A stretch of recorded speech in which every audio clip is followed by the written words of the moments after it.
오늘 우리가 읽은 본문의 말씀은 지난주에 읽었던 본문과 동일한 사건을 기록하고 있습니다. 지난주에는 마태가 기록한 본문을 읽었고 오늘은 마가가 기록한 본문을 읽고 있습니다. 지난주일 저희는 이 사건을 통하여 배운 것이 있습니다. 응답이 지체될 때 어떤 일들이 일어나는가에 대해서 배웠습니다. 예수님은 회당장의 딸을 살리기 위해서 가고 계셨습니다. 그때에 12해 동안 혈류병 앓던 여인이 예수님께 나와 예수님의 옷자락을 만졌습니다. 그러자 나음을 입었습니다. 예수님은 가시던 길을 멈춰서서 그 여인을 찾으시고 그 여인을 부르시고 그 여인과 얘기를 하시는 것입니다. 상당한 시간이 지체되었습니다. 그 사이에 회당장의 12살 난 아이는 죽게 되었습니다. 예수님이 그 죽은 딸을 다시 살렸습니다. 여기서 우리가 배울 수 있는 몇 가지 교훈이 있습니다. 예수님은 그 지방에서 가장 유력하고 가장 영향력이 있는 회당장의 딸을 살리러 가시면서도 그 지역에서 가장 비천하고 가장 작은 12년 동안 혈류병 앓던 여인을 돌아보셨습니다. 이것이 하나님의 마음이고 하나님의 생각입니다. 길을 잃어버린 한 마리 양을 온 천하보다 소중히 여기시는 것이 우리 주님의 마음입니다.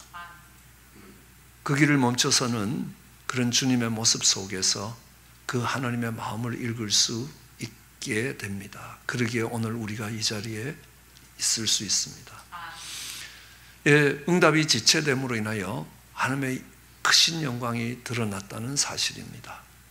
만일에 예수님이 일찍 도착하셔서 그 병상에 있는 아이를 고치면 그 아이는 예수님이 고친 많은 병자 중에 한 사람일 것입니다. 그렇지만 응답이 지체되었습니다. 그 아이가 죽었습니다.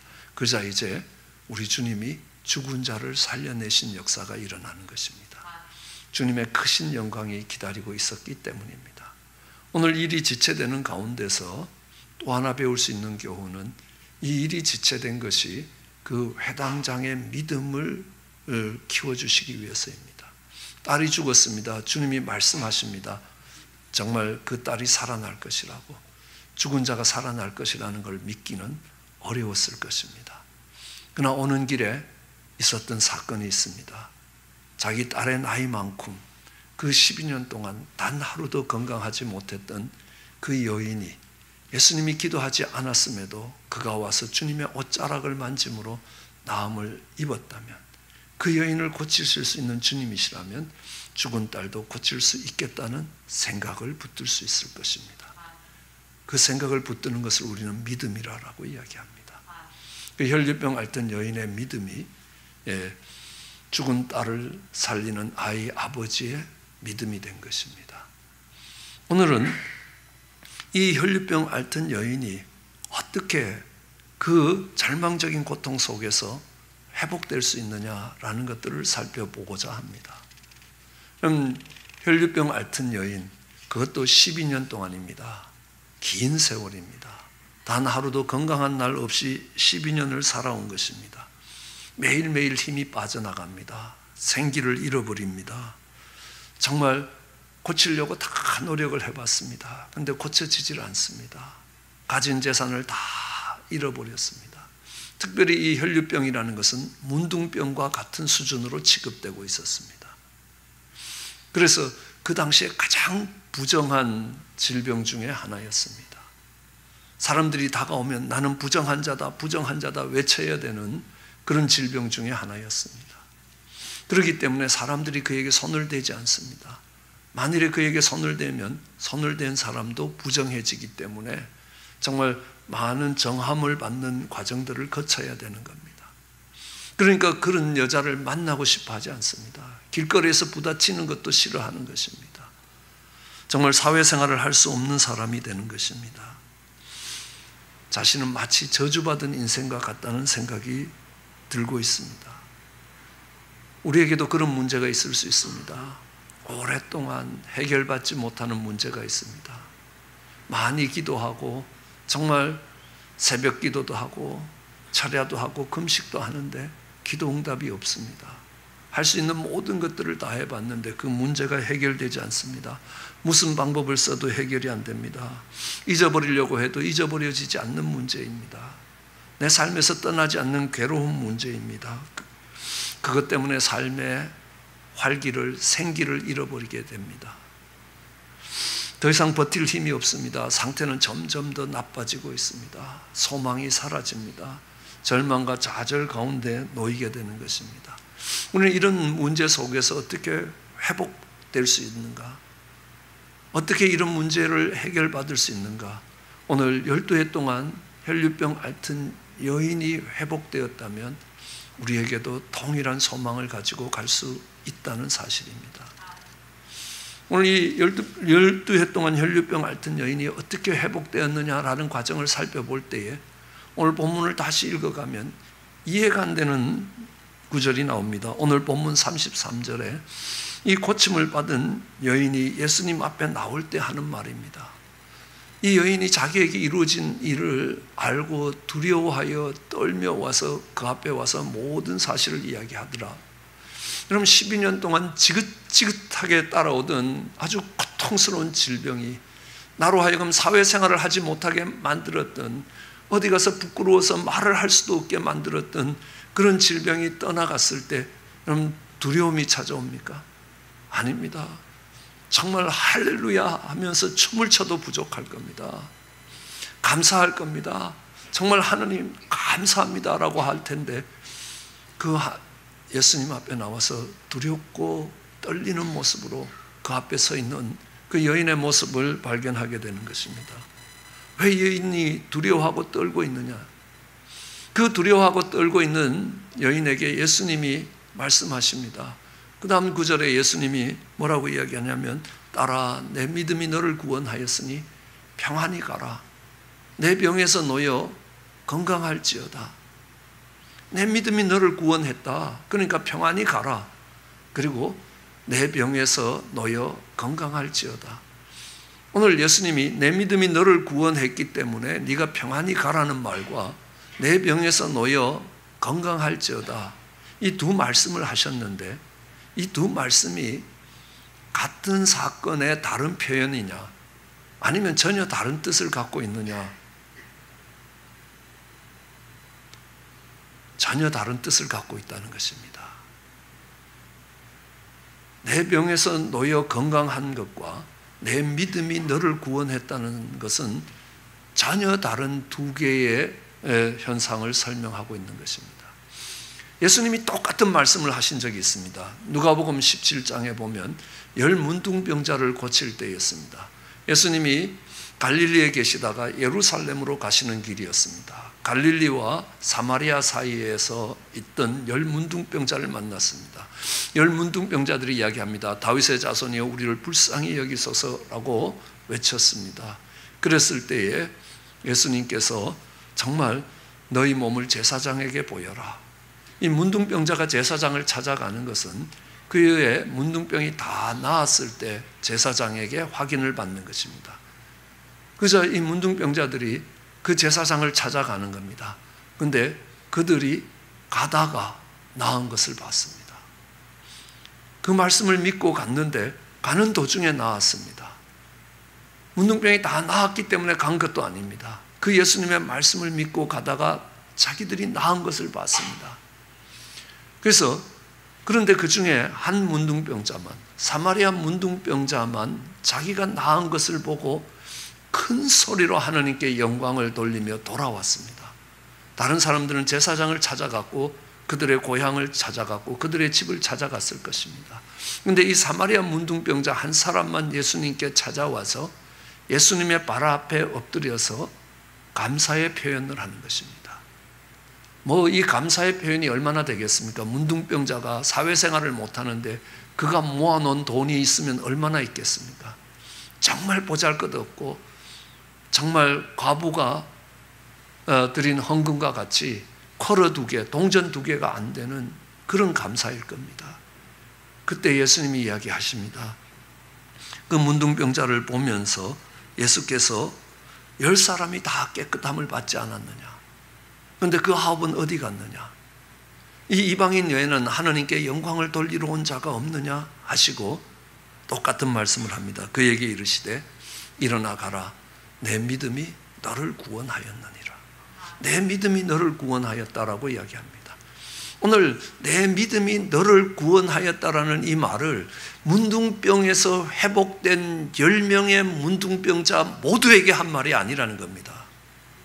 그 문둥병이 회복되는 것을 보고 정말 돌아와서 예수님 앞에 감사를 표현하는 그 사마리아 문둥병자 한 사람에게만 하는 말입니다. 네 믿음이 너를 구원했다는 것입니다. 문둥병이 나은 것과 내 믿음이 너를 구원했다는 말은 다른 말이라는 겁니다. 다른 9명의 문둥병자들도 다 문둥병에서 회복되었습니다.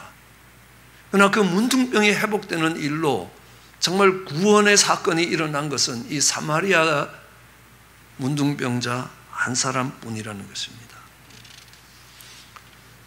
예, 사마리아 문둥병자는 정말 나은 걸 보면서 예수님께 돌아와서 예수님께 감사를 표현하는 걸 보시면서 했다면 오늘 12회 동안 혈류병 앓던 여인은 무엇 때문에 예수님이 동일한 말씀을 하시냐는 겁니다. 내 믿음이 너를 구원한 것이라는 겁니다. 우리는 그 비밀을 주님의 옷자락에서 찾을 수 있습니다. 그 주님의 옷자락을 만졌다는 것입니다. 이 말씀에 큰 의미가 달려 있다는 것입니다. 혈류병에서 회복되었다는 것보다 더 큰 의미를 갖고 있습니다. 내 믿음이 너를 구원했다. 이 옷자락이라는 말은 헬라어로 달리트라는 말입니다. 그럼 이 달리트라는 이 옷자락은 여러분들이 무엇을 보면 알 수 있느냐 하면 지금도 모슬렘들이 이슬람교를 신봉하는 모슬렘들이 기도할 때에 이런 작은 그러니까 방석 같은 걸 머리에 이렇게 들고 기도하는 것을 본 적이 있으실 것입니다. 그걸 탈리트라고 이야기합니다. 옷자락이기도 하지만 정말 옷자락처럼 그 모습을 잘라서 이스라엘 백성들이 기도할 때에 하나님 앞에 들고 하는 방석 같은 옷자락입니다. 오늘 이 12년 동안 혈류병 앓던 여인이 그냥 예수님이 입고 있는 옷의 한 부분을 만졌다는 의미가 아니라 그 옷을 탈리트로 생각하고 만졌다는 것 때문입니다. 예, 기도할 때에 정말 이스라엘 사람들이 또 모슬렘들이 이 탈리트를 들고 기도하는 걸 민수기 15장 37절로 40절에는 그렇게 하라고 성경이 가르치고 있습니다. 여기에 보면 조금 본문이 어려워서 쉬운 성경으로 여러분에게 읽어드리겠습니다. 여호와께서 모세에게 말씀하셨습니다. 너는 가서 이스라엘 백성들에게 전해라 라고 이야기하시는 겁니다. 너희는 옷자락 끝에 술을 만들어 달아라 라는 것입니다. 그리고 그 술에 파란 실을 달아라. 지금부터 대대로 그렇게 해라. 제너레이션 바이 제너레이션. 정말 주님이 오시는 그때까지 대대로 이렇게 하라라고 이야기를 하시는 것입니다. 그럼 이렇게 옷 끝에다가 술을 다는 겁니다. 그리고 그 술에다가 파란색 실을 걸어야 되는 겁니다. 이 파란색 실 때문에 아주 떼부자가 된 사람이 있습니다. 그게 누구냐면 자주장사 루디아라는 겁니다. 그 당시에는 염색을 하는 기술이 잘 없었습니다. 그럼에도 불구하고 주님이 모세에게 명할 때부터 너희가 옷을 만들 때 그 옷에는 술을 만들고 또 거기에 파란색 실을 거기에 꼭 붙여야 되는 겁니다. 그러니까 이 염색하는 기술로 엄청난 돈을 벌고 그 돈을 가지고 초대교회를 든든히 세웠던 여자가 루디아라는 여자입니다. 그런데 그렇게 하게 하신 이유가 뭐냐 하면 39절에 그렇게 술을 만들어 달고 있으면 너희가 그 술과 파란색 실을 볼 때마다 너희 몸이 원하는 것과 너희 눈이 바라는 것을 하지 않고 여호와의 명령을 기억하고 지킬 수 있게 될 것이라. 이 술을 바라보고 있을 때마다 정말 이 옷자락을 바라보고 있을 때마다 그렇게 만든 옷자락을 보고 있을 때마다 너희가 너희 몸이 원하는 대로 그리고 너희 눈이 원하는 대로 하지 않고 여호와의 명령을 기억하고 지킬 수 있다는 겁니다. 너희가 나의 모든 명령을 기억하고 지키라. 그러면 너희가 하나님의 거룩한 백성이 될 것이라. 너희가 하나님의 거룩한 백성이 되기 위해서 그 옷자락을 갖고 정말 그 옷자락을 보면서 하나님께 나오라라고 이야기하시는 겁니다. 그러니까 이스라엘 백성들이 그 옷자락을 만들어서 하나님께 나갈 때, 하나님께 기도로 나갈 때 그 옷자락을 들고 나갔다는 것입니다. 그 옷자락이 의미하는 것은 내가 하나님의 임재 앞에 있습니다. 내가 하나님의 눈길 앞에 살아가고 있습니다. 정말 하나님이 지켜보고 계시다라는 그 고백이 되는 것입니다. 그런데 이 바리새인들은요, 그 술을 크게 만들었습니다. 그런데 주님이 그걸 기뻐하지 않는 것입니다. 마태복음 23장 5절에서부터 7절까지를 보면요, 저희의 행위는, 이 바리새인들의 행위는 사람에게 보이고자 한다는 것입니다. 그 차는 경문을 넓게 하고 옷술은 크게 달아. 아까 옷에 술을 다르라 그랬지 않습니까? 그 술을 아주 크게, 살짝 다는 게 아니라 크게 달고 잔치의 상석과 회당의 상자에 앉아서 시장에서 문안받는 것과 사람들에게 랍비라 칭함받는 것을 좋아하더라라는 것입니다. 이건 아니라는 것입니다. 왜냐하면 내가 스스로 정말 하나님의 임재 앞에 있다고 나타내기 위해서 옷술을 크게 만들고 내가 거룩하게 있다고, 거룩하게 산다고 자랑하는데 그게 아니라는 것입니다. 주님은 정말 그 형식을 따라가는 게 중요한 게 아니라 그 내용이 중요하다는 겁니다. 이 방석을 들고 있을 때 내가 하나님의 권위 아래에 있다는 겁니다. 내가 하나님의 눈길 아래에 있다는 겁니다.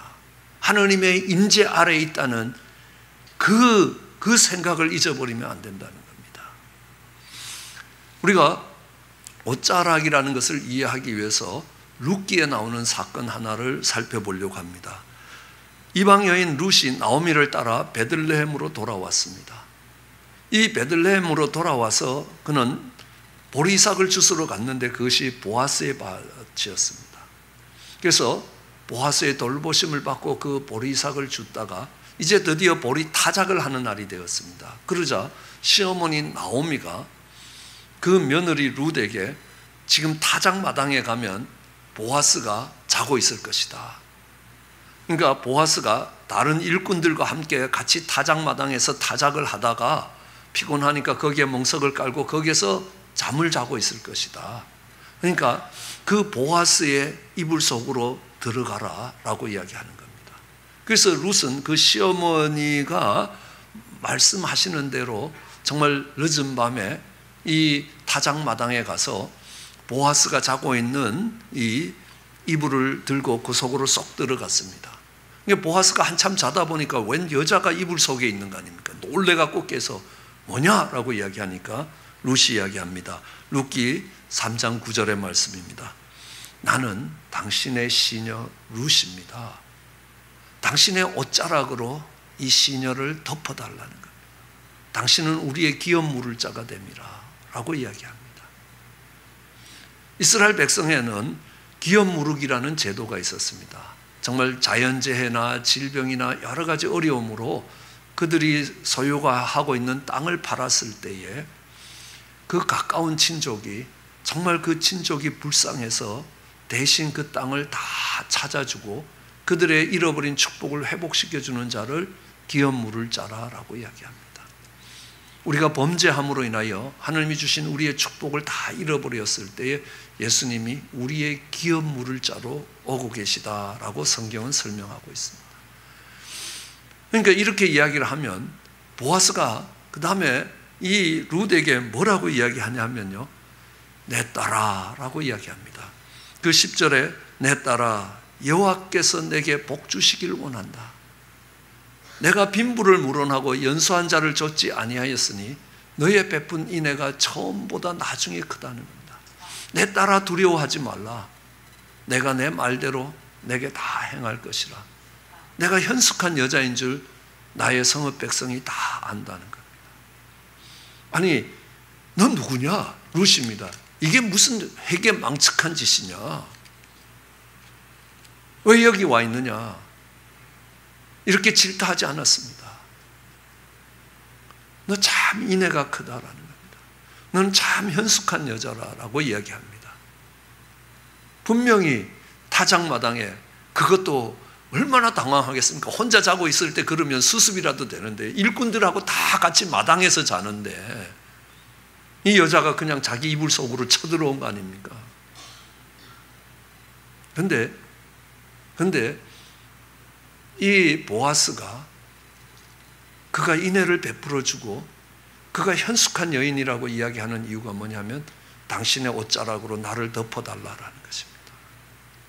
이 말은 이 룻이 일시적인 쾌락을 위해서, 자기의 어떤 유익을 얻기 위해서, 정말 보아스를 유혹하기 위해서 그렇게 한 것이 아니라는 것입니다.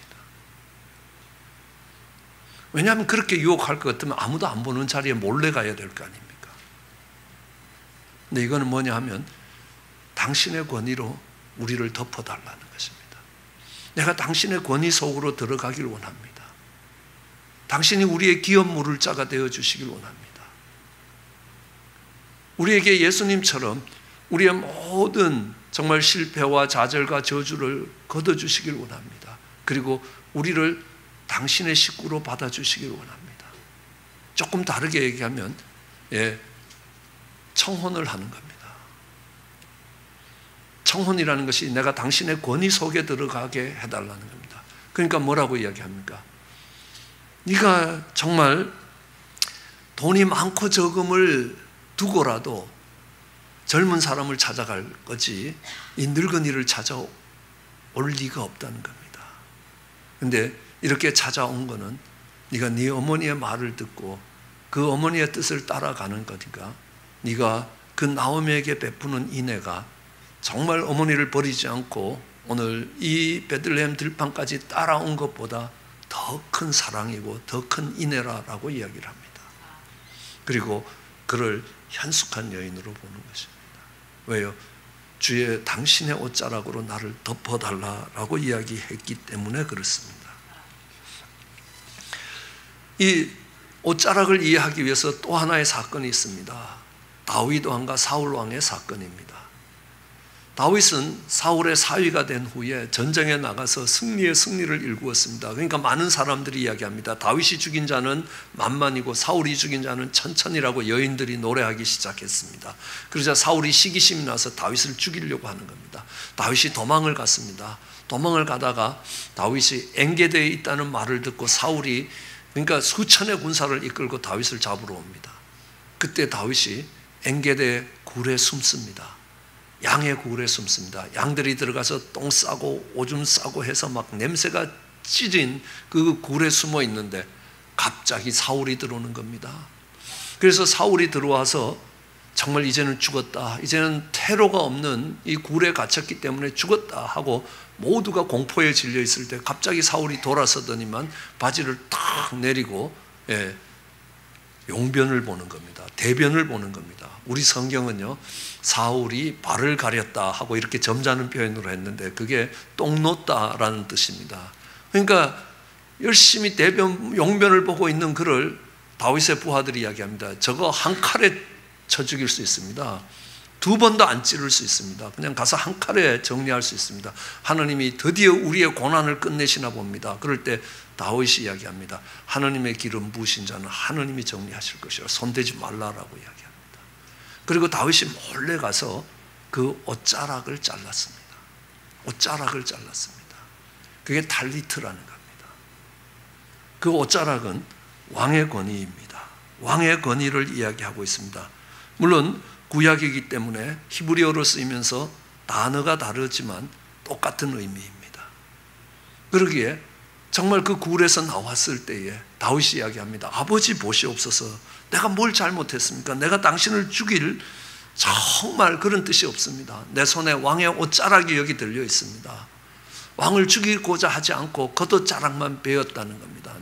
내가 당신에 대해서 악한 마음이 없고 정말 죄된 것이 없다는 것입니다. 왜 그런데 나를 찾아 죽이려고 하십니까? 내가 왕에게 범죄한 일이 없습니다 라고 이야기했을 때 이 사울이 그 뒤에 이렇게 얘기합니다. 너는 나보다 선하다.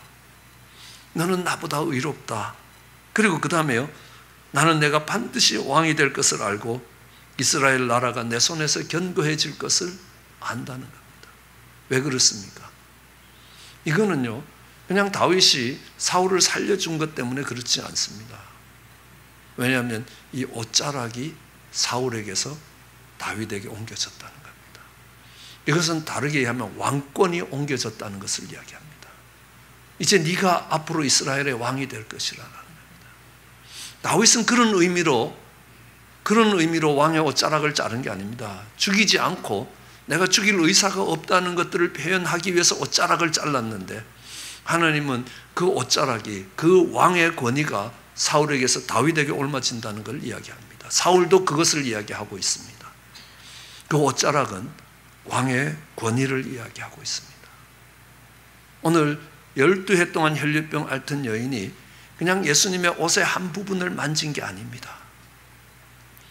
하나님의 권위 아래로 들어갔다라는 믿음의 고백이 되었던 것입니다. 그것이, 그 믿음의 고백이 12해 동안 혈류병 앓던 여인을 고쳤습니다.